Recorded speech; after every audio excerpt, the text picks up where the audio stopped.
Om Sri Sai Ram. Charu Sinha is an IPS officer of Telangana cadre. She has recently been appointed as the IG, Inspector General of the Srinagar sector for CRPF. She has become the first woman to lead CRPF in such a crucial place. She is expected to give leadership to CRPF team fighting dreaded terrorists. This will not be the first instance of her getting tough job. Earlier, she had eliminated Naxals from Bihar while leading CRPF there. She had been worked as the Joint Director of Anti-Corruption Bureau and first woman SP of East Godavari area of Andhra Pradesh. In 2005, she was selected for the UN mission to Kosovo. Please listen to her experiences with Bhagawan Sri Sathya Sai Baba. We all face a difficult time making important decisions, and sometimes everyday decisions too seem to be quite a task. Be it our personal or professional life, when it comes to decisions affecting us, our near and dear ones, or larger groups, the dilemma of decision making can throw us into an analysis paralysis mode. This often delays necessary action.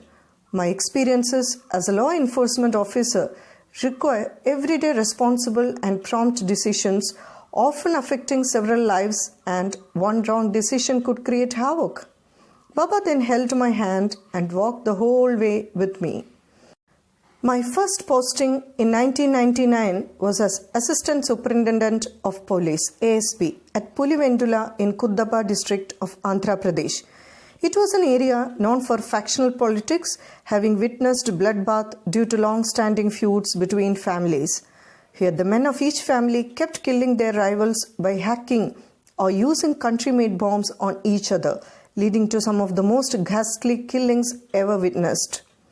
Women would not tie their hair into a bun till the death of their husband or father or son was avenged.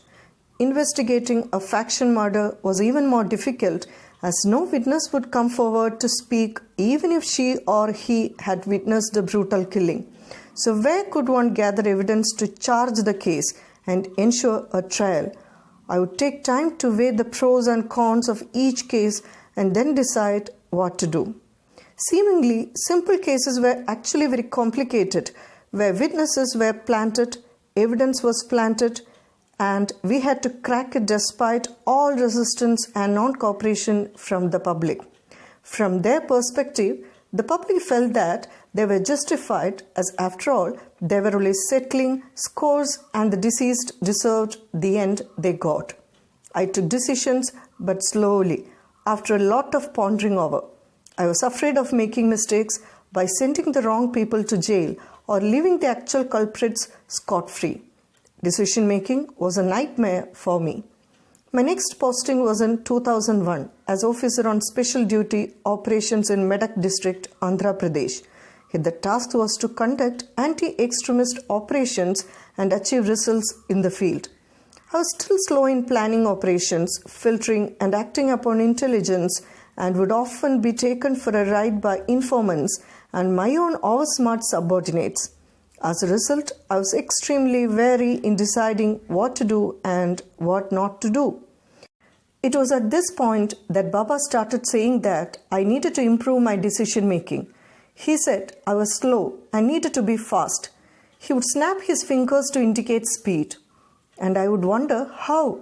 Then one day, I was faced with a question of life and death when my special parties were out combing the forest for extremists and militants who had gone on a rampage, blasting 5 different factories in different parts of the district.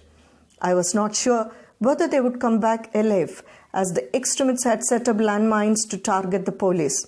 After we unsuccessfully searched the forest for days together, suddenly on their own, the 10 militants we had identified and were looking for came and surrendered before the police station. My parties were safe too.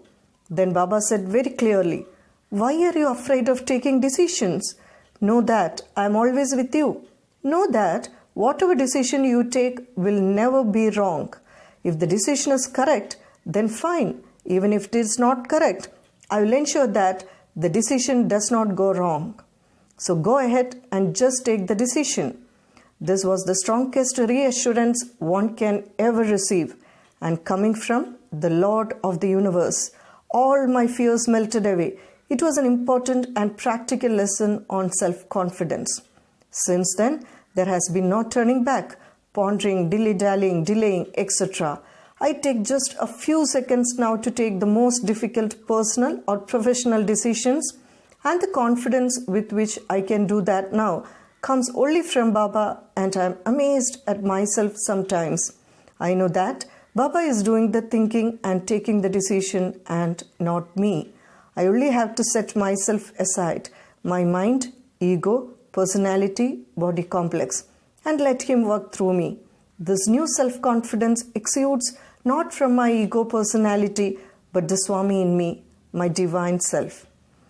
Be it in matters of personal or professional choices, I have learned that when we surrender the thinking process, the decision and its outcomes to Swami, when we realize that he is the thinker and doer and not we, then nothing can prevent us from going ahead full throttle. On the other hand, every time we delay decision making, it is because we are relying on the mind, thinking ourselves to be very intelligent and smart, and trusting our mind to make the decision better than anyone else. These mind-centric assumptions are flawed as they are rooted in our ego personalities and not in our divine confidence. Often, I find people struggling to decide which school to enroll their children in, what subjects to guide them to take, what careers to choose, how to deal with a boss, how to decide on a life partner, and the numerous day-to-day decisions.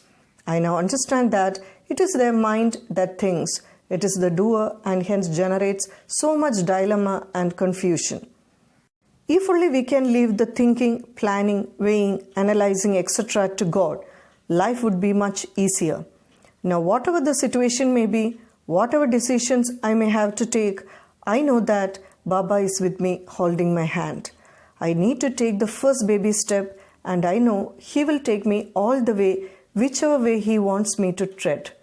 I move ahead in life now, armed with this spiritual, divine confidence.